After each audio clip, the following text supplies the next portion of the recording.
Let's stop at that.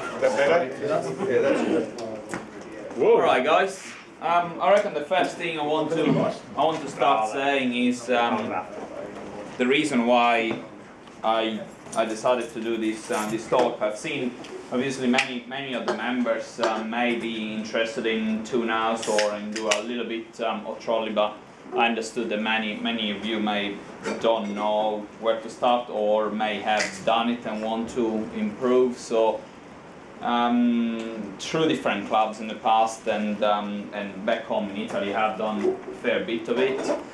With the previous club, I've done a fair bit of marlin fishing as well and yellowfin tuna. So I thought, why not? If you guys want to learn a couple of things, I like to share my knowledge. So this is the first presentation we do. I reckon it's a good way to share what each one of us knows. So I was thinking, let's keep this presentation as basic as possible to give everyone the opportunity to start catching the first few tunas.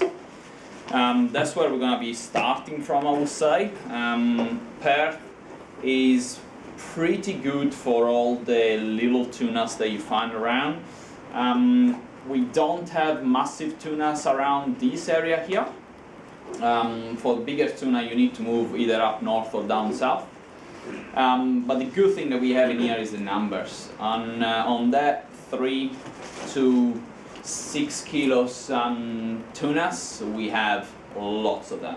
And you may have noticed in the past, you go out your bottom fishing ground and you always find birds walking behind the 5 fathom and in many other areas where you may find drop off or bommies, and maybe you don't know where to start from, but there is a pretty good opportunity right there to stop maybe 20 minutes, catch your 2, 3, 4 tunas and keep going on your trip. So let's start with that, and we're gonna be touching base a little bit onto the rigging a little bit at the end of the presentation, because you do physically need to see me working on it. I haven't been able to have a second camera displaying what I do. That was my aim, but we couldn't do it with what we had. So we're gonna start with where and what fish we can catch around the Perth area. With this kind of technique, and we're mainly gonna be talking about trolling. So we've been talking about trolling little skirts, little octopus and lures. The whole 5 fathom, the 3 miles, every kind of difference in ground will give you bait concentration, and especially between the 20 and let's say 40-50 meters, without going too far, it will always give you bait, tuna, kingfish, and mackerels, depending on the seasons. All right. So especially when you leave Woodman Point, you head straight west. As soon as you pass the end of the 5 fathom, especially during this period in here, you're always gonna find tunas walking up and down. A little bit earlier on in the season, and early in the morning, you also found kingfish walking on that edge. And a little bit later on, they have started already, and people have been catching them already. Spanish mackerel. The size changed a lot of what we're getting around here, but you will start seeing more and more Spanish mackerels now caught all around the area. All the Coburn Sound until probably the western side of the 5 fathom, and obviously Rottnest. All right, so we're gonna mainly focus on those species, and again the grounds are every kind of area that drop off or bait balls that you may find offshore will give you potentially predators around them feeding on it. I have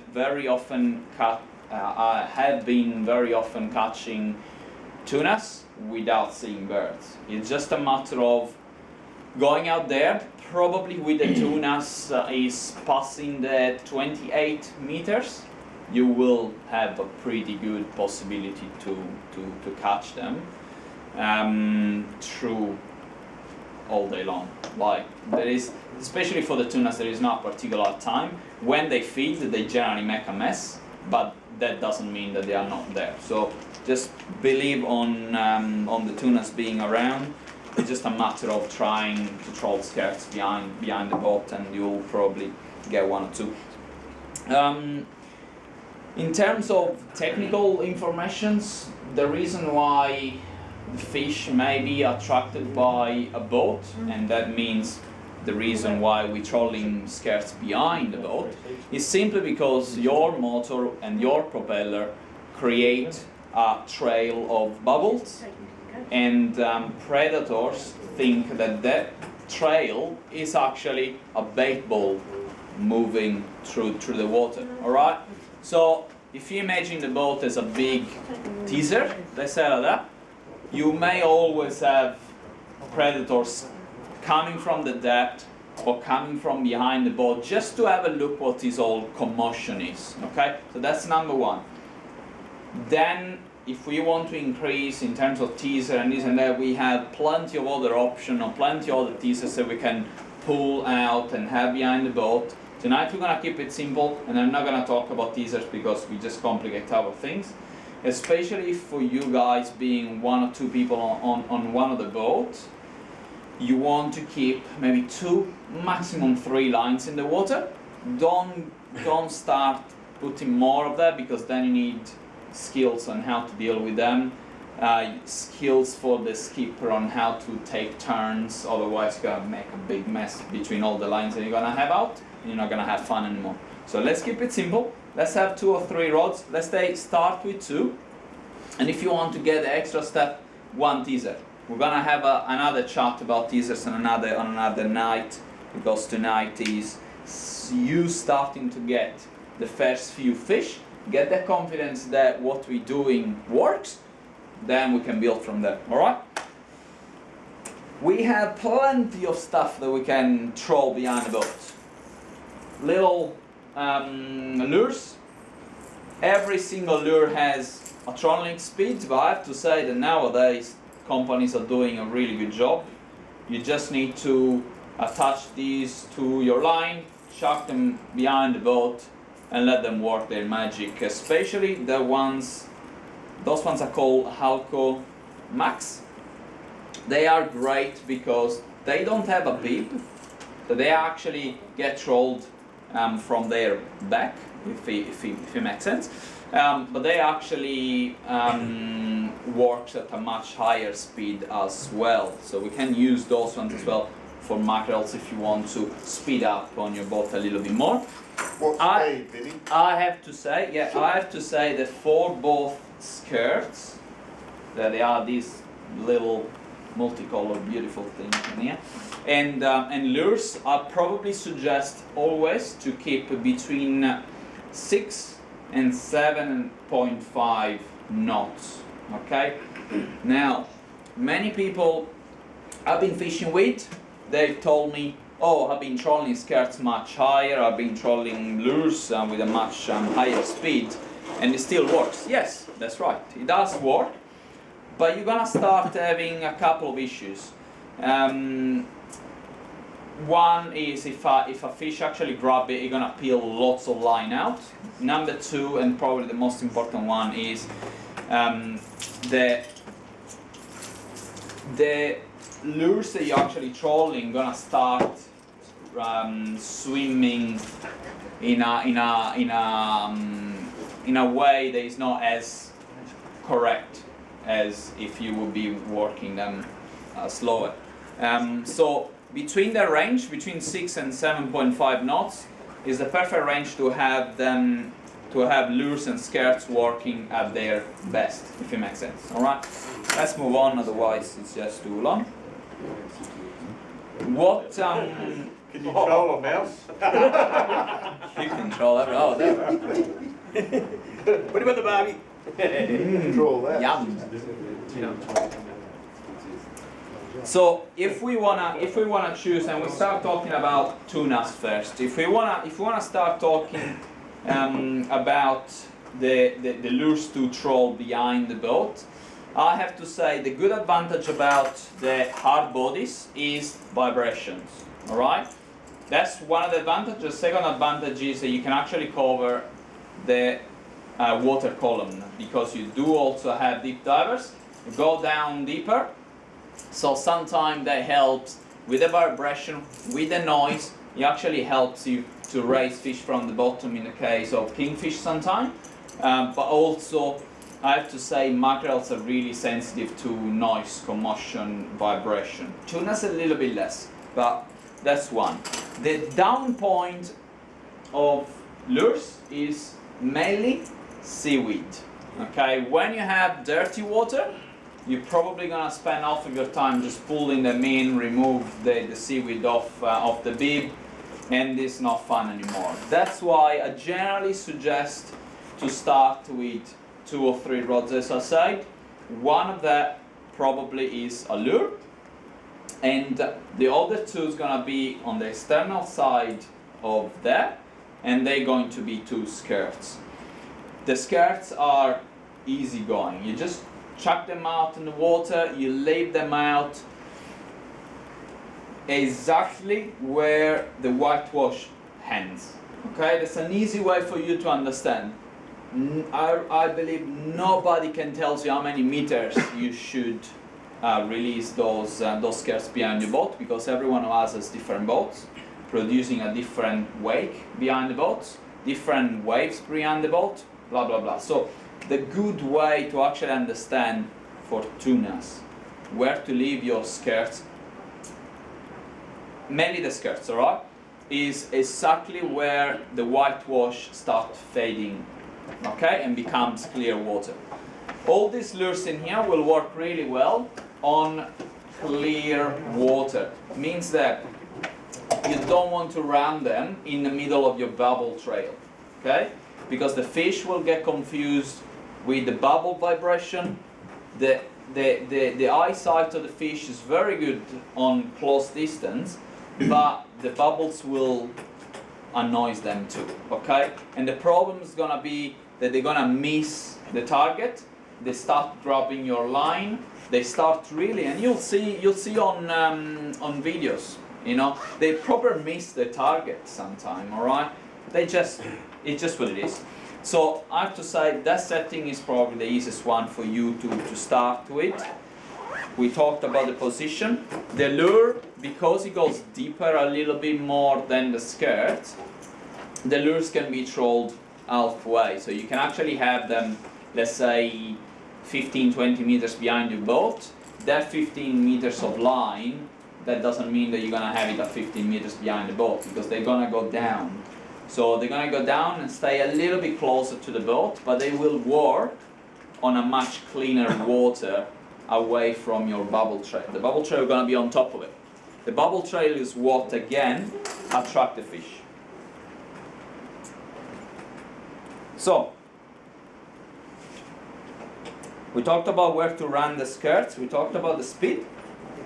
I want to show you now how the skirts works underwater. This is something very interesting, I reckon. Not many people may have seen them. They generally have different movement depending on the face of the skirts. You can see that some of them are much more hydrodynamic, some of them are cut, so a clean cut to it. Some of the skirts go down a little bit more. Some others splash a little bit more. Have a look on the video how they actually work behind the boat. Very quickly. Okay, so what they do is, the correct term is breathing. They go out of the water, the hair gets stuck on the front side of their head. That's okay. Yeah. And when they are actually diving inside the water, the head starts shaking because of the amount of air that is trapped in there. And when the head shakes, they release the bubble trail behind them. So that makes them move in that particular way that attract the fish and at the same time releasing the bubbles. When they don't have any more air trapped, they go up again. There is a precise timing that every single lure has between underwater and the breathing action when they actually come out of the water. If you see your skirt not coming up breathing, means there is something wrong, like seaweed or tangle in your line or whatever. All right, that's one. Very quick, I guess. That gives you a pretty good idea on how they work, and it's amazing to actually see fish attract bait. Now, again, we keep talking about tunas. Very, very important for every single fish you actually want to catch is to understand how they actually attack the prey. And every single fish has a different way to attack a prey. We all know tailor are actually called that way because they slash the tail of the fish, okay? Another fish that we can relate with it is mackerel, Spanish mackerel. Every single one of those fish families, they actually has that particular denture, I reckon you said it that way, goes and actually aim at the tail, or at least the second half of the fish as first, slashing it and then coming back to eat it. This is how tunas hit a target. In this case,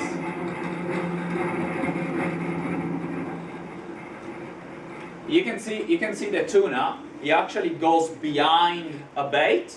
Look at that. Open the mouth and go tail first and wants to swallow the whole fish. Very, very important for what I will show you later on. They don't go on the side of the bait. They go behind the fish and swallow the whole lot. I reckon that was the most important footage I wanted to show you, the little replay in there. And that gives me the opportunity to show you where we want the hook inside the skirt. Few people have asked me in the past, oh, but if companies sells the lures with the hook in that position, must be a reason. Yeah, the reason is they cannot customize 10,000 lures on all the different ways you guys want to fish. So some of the hooks are actually inside the skirts, as I have to say with many of the companies nowadays. But if you guys want to go for marlin, because again marlin hit the lures in a very different way, you want the lures much lower than the skirts. Okay, we stop talking about marlin because you're gonna get confused, alright? But with tunas, because we notice on how they actually go for the bait, try to have the hook with the bend roughly at the end of your skirt.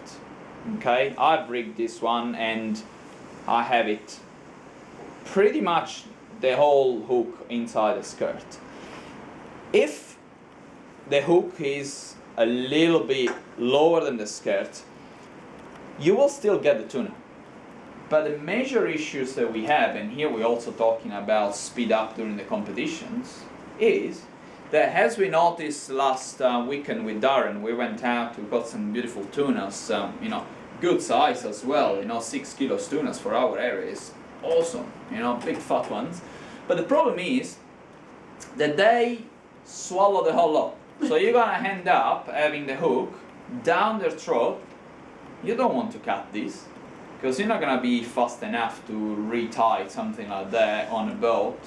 And especially at the beginning, you may not have enough to just grab another one quickly and chuck it behind the boat. So, as easy as possible, just make your life as easy as possible. Keep this one inside and you have a lower possibility that the hook will end up down the throat of the tuna.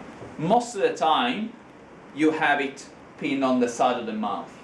Okay, so that's another great thing I reckon for you to help with optimizing the time out there and catching more if you spend more time with the lures inside the water. I reckon with the tunas, there is pretty much not much more to say. It's just a matter of having the right stuff, trolling them at the right speed, in approximately the right location, and I have to say 28 meters plus of water until 1,000 meters of water, you're gonna be in for tunas and many other predators, but tunas are always out there. Vinny, do they always feed or not? I have to say that they always feed, but sometimes they can be quite picky. They can be they can get stuck with a particular bait. So that means that you need to be able to, especially in those cases, match the ash. I use this size quite a lot, I have to say, in our areas. This particular colors has been awesome for me, but I have to say, pink is a great color, doesn't matter the weather. I have to say, I've been trying to find a pattern around here on when it's cloudy, when it's clean water, when it's clear sky. Man, these things get smashed every single time. We're talking about Richter's, does an awesome job on this little jelly babe, that's the name of it. This one is my Pacula, and that's another awesome lure I really enjoy running around here. Holes in the front of it? What? Is that one you got all the holes in the front of it? What, the Pacula? No, look, none of these little ones have holes in that. I reckon those are called Jetstream, and I reckon that this one in here have them. That's what you say, right? Yeah, that's good. The main difference with the holes, the holes on the front face of the head is that they do produce a bubble trail that stays even when the lure is underwater for longer. The movement of the head is not as strong as with other lures. Can I ask you a question? Easy way, yeah. What's the speed? Speed is between 6 and 7.5. You're always gonna have swell pushing. You're always gonna have swell slowing you down on the other side. If you have birds working on an area, what I suggest is going around them in circles. So obviously you're gonna have currents pushing you on one way and slowing you down on the other way. That's why you need to keep a range in mind. You're not gonna be able to keep one precise speed. Very, very quickly, I have to say your hooks needs to be sharp. It is a silly thing, but not many people think about that. I always have a file on my tackle box because I do like every couple of fish to file the point of the hook. How important is that? Especially with mackerels, yeah? Oh, any fish. Any fish. Any fish. We actually take all the barbs off it. Yeah, Oh, 100%. if you catch Too them, many people get them Yeah. get them in there. When we do the rigging, we're gonna be talking about hooks, and we'll help you out with what to choose. Because yes, there are thousands of different trolling hooks that you can choose, and they are gonna be suitable. But if you could choose a better hook, I will probably help you out choosing it. If you need to make that expense, I'll probably suggest you better to go for a hook that has a much higher penetration than something else that may be stronger, but you're never gonna go for a 50 kilo tuna around here, so there's no reason for you to have a stronger hook around here. Absolutely. So especially for those little tunas, just get the thinness and the hook with the highest penetration. We're gonna be talking about brands and everything else later on. You guys may be saying, oh, but this thing costs $30. I'm not gonna be spending $30 on that. Good. I'll give you another couple of options. Jigging skirts. Alright? Those ones works in a similar way. You're not gonna have a head on here. You're not gonna have that movement that we've seen earlier on. Okay? But guys, if you wanna try something, rig a couple of these ones in here.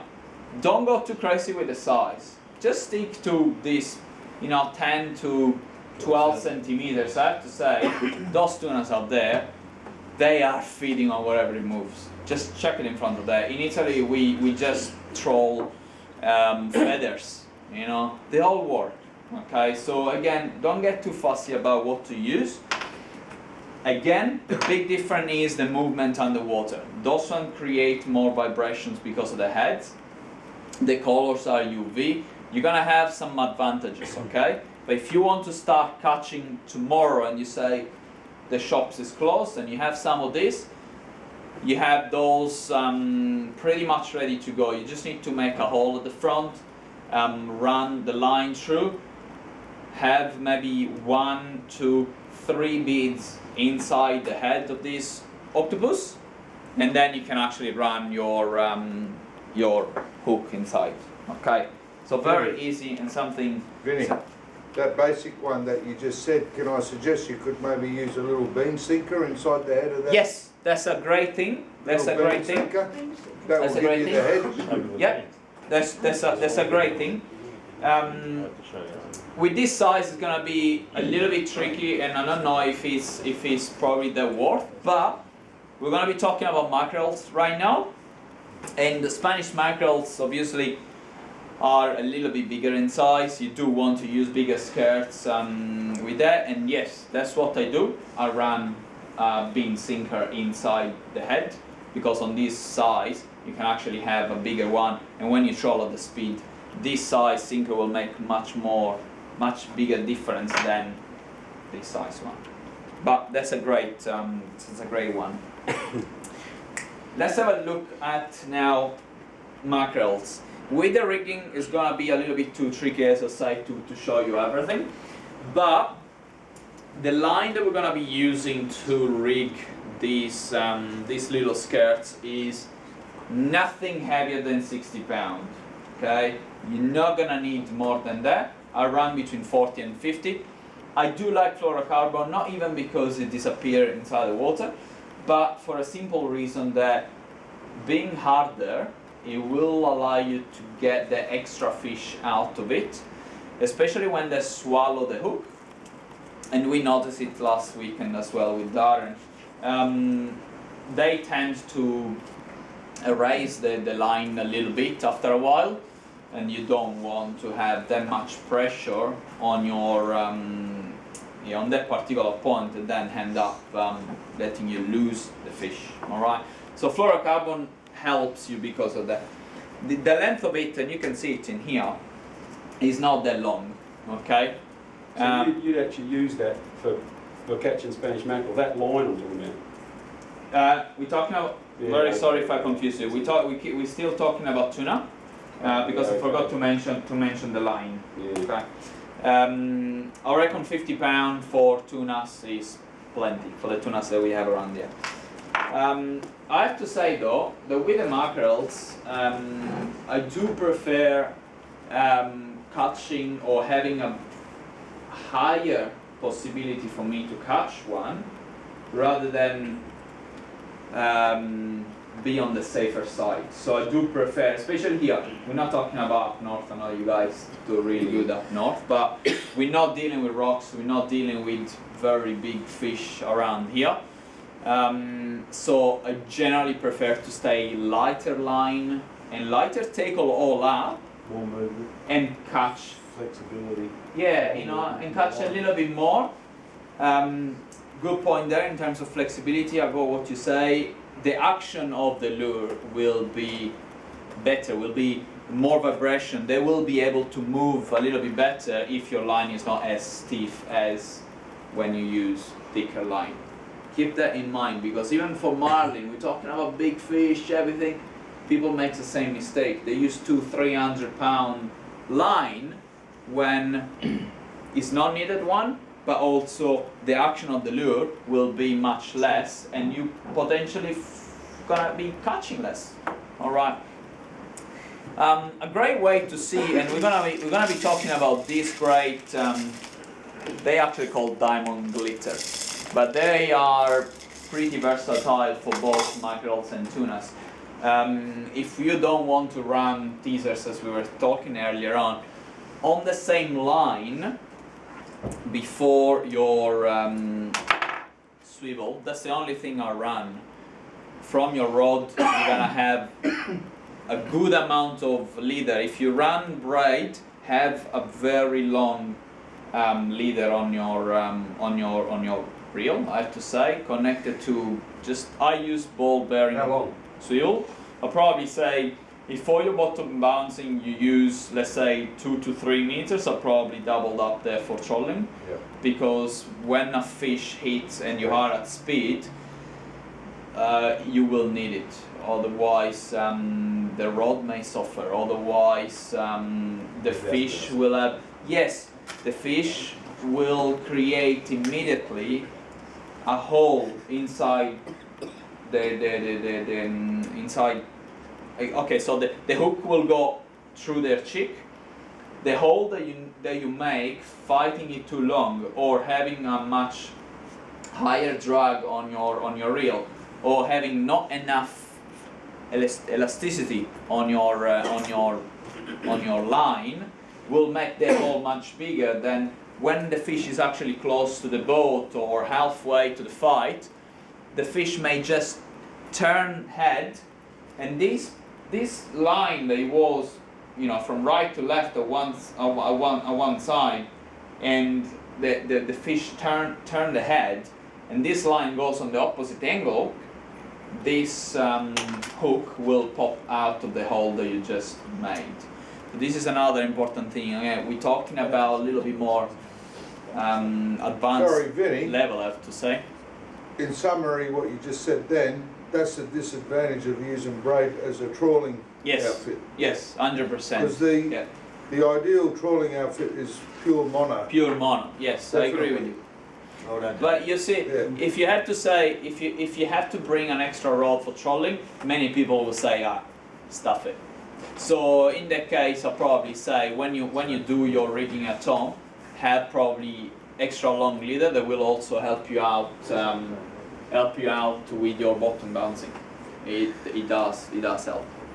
A couple of meters of leaders extra when you actually set the hook on bottom bouncing will not make a big difference on timing, but it will give you the extra stretch during the fight, and will give you the option to actually use the same rod for trolling. Again, we want to keep things simple in here. I do have plenty of outfits that sometimes bring with me, but not many people have the chance as well. So we were talking about this. If you actually want to avoid teasers, you can actually run those before the swivel. So you can actually run 1 or 2 in line on the same line, and then attach your skirt at the end of it. So you're gonna be trolling 2, 3 of these let's call them mini teasers, or whatever you want to call it. They're gonna make noise and they're gonna make flashes, and then you're gonna have your lure or skirt behind them, and it's an easy way to optimize your lines in the water. Let's talk about mackerels, otherwise we're never gonna get out of it. Oh, I could talk about this forever, but that means it will probably complicate your life. So, same thing that we've seen earlier on, but now we are seeing a mackerel attacking up, chasing and attacking a skirt.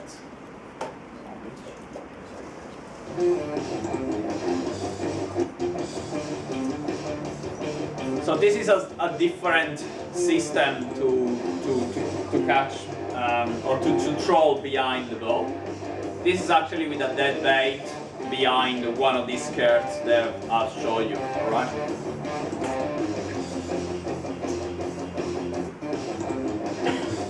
So what I want to show you is that mackerel actually goes on attacking on the side of the prey, slashing it rather than swallowing the whole lot.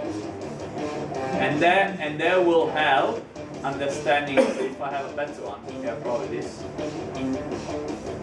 See, they always go behind first, then they turn on one side, and then they attack it from, yeah, just turning the head pretty much.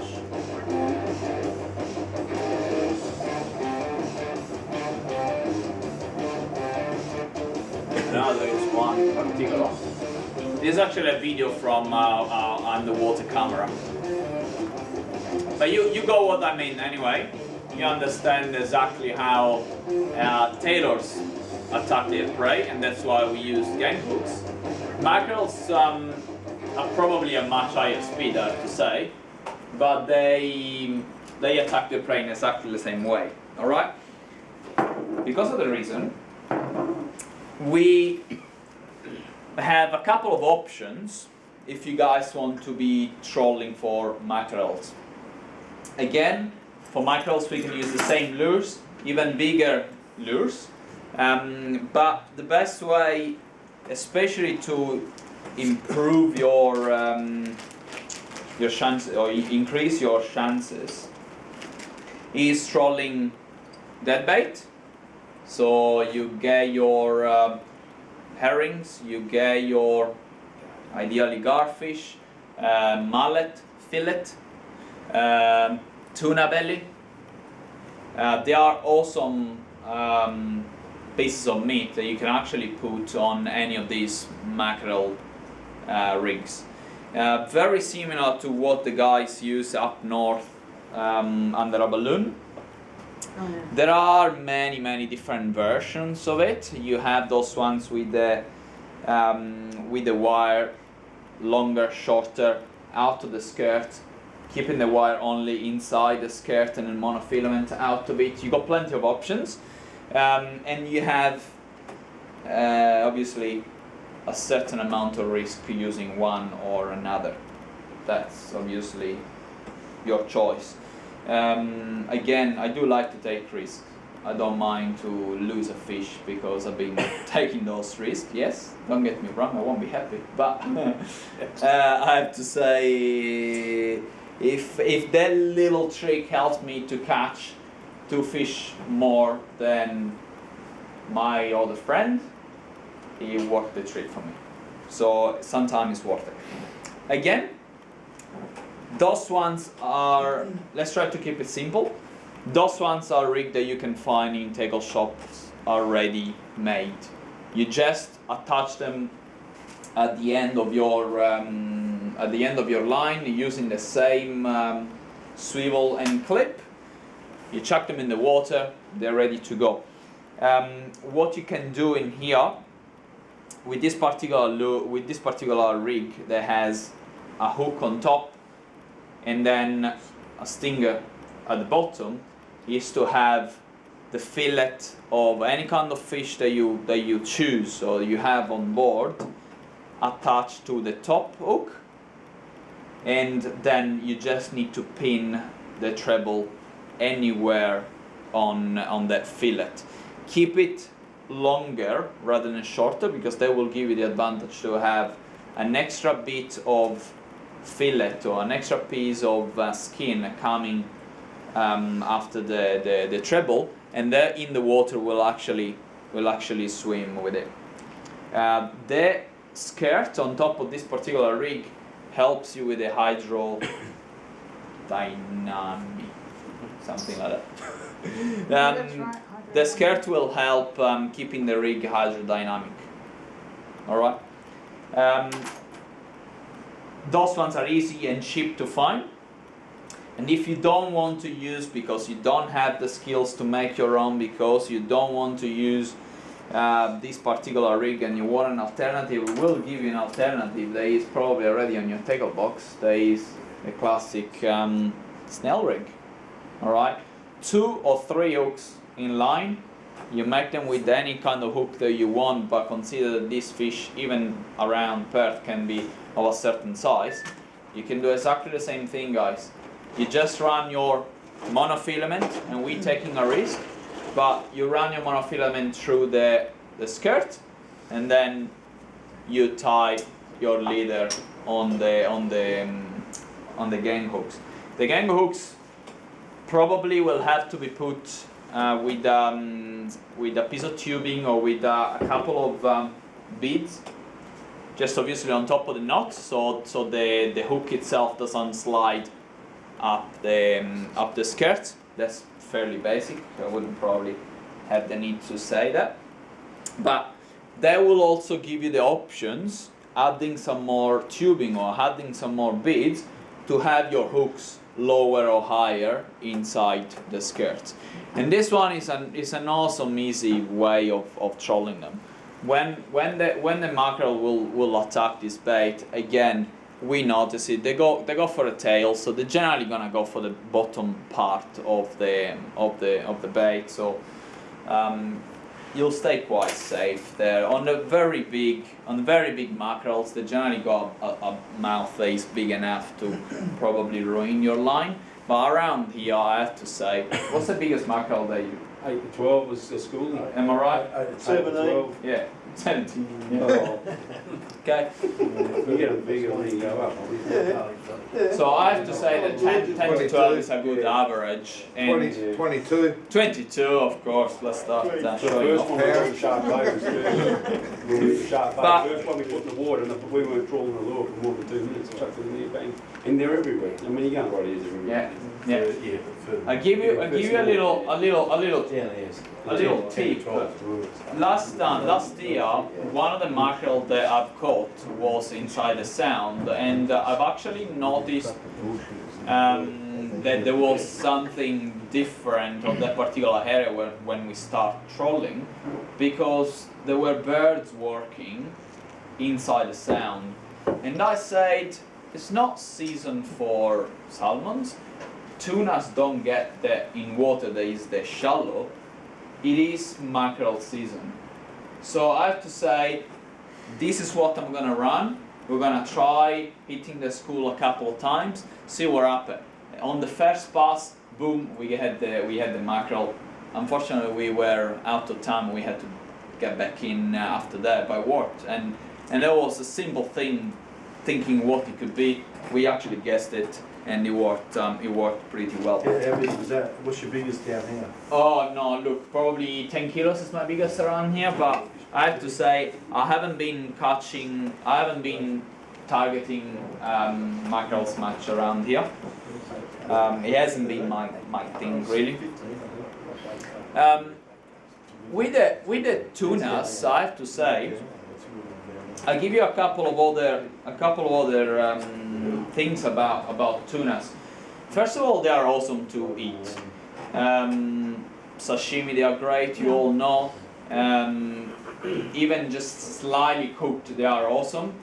I don't generally like if you cook them too much. I reckon the taste gets a little bit too overpowering for me.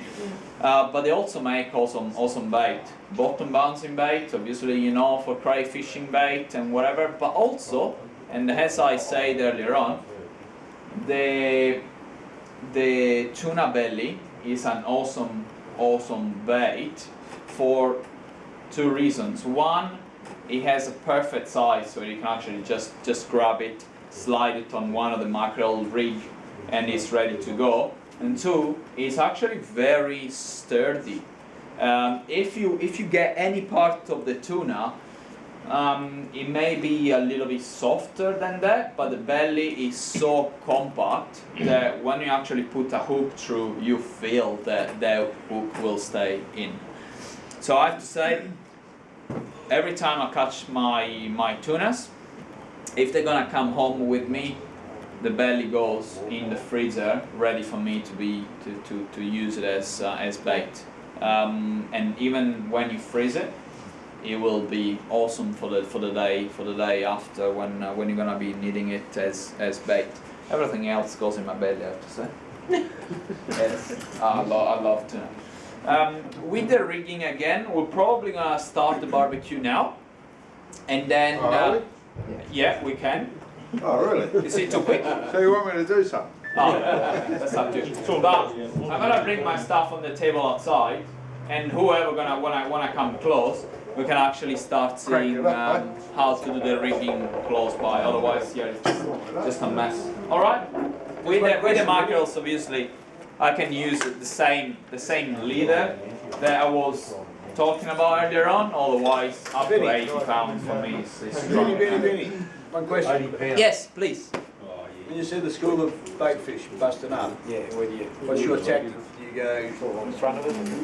Stuart, my mate Stuart used to drive straight for the middle, make it all fuck off. I have to say, it depends on how I want to approach this answer, because I don't want to give you too many tips and then you're gonna beat me on the competitions. No, but that's a good question. So generally you have tunas, and we've seen it a little bit on the videos as well. Tunas in school take turn. You're gonna have few tunas always going for the bait because they don't want to spread the bait ball out. They don't want the bait to poof disappear because too many tunas attack that particular bait. So they always try to pick the external side of the bait ball.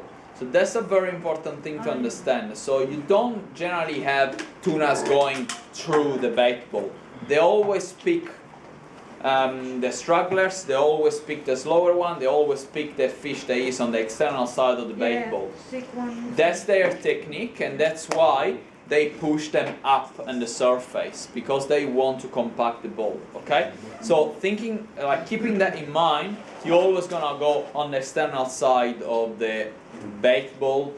Sometimes you don't know obviously where they are, but the birds always help you out. So if you have birds close to each other, don't go through them, always go around it. Use the wind in your favor. In here we always have bloody wind, so when you are out there, and you look at the back of your boat and you have the line inside the water trolling, you're never gonna have the line straight. You're always gonna have belly on your line, and obviously if you got the wind coming right to left at the back of your boat, you're gonna have the line obviously making this belly on it. So that means that when you actually go around a bait ball, you're gonna have the wind pushing your lures toward one side of the boat more than the other side of the boat. Are you following me? Yes? So when obviously you got the trolling skirts behind the boat and the wind goes right to left, that means that when you actually turn this side, because you want to go around the bait, and you turn this side like that, the wind will take your line and will push it as well.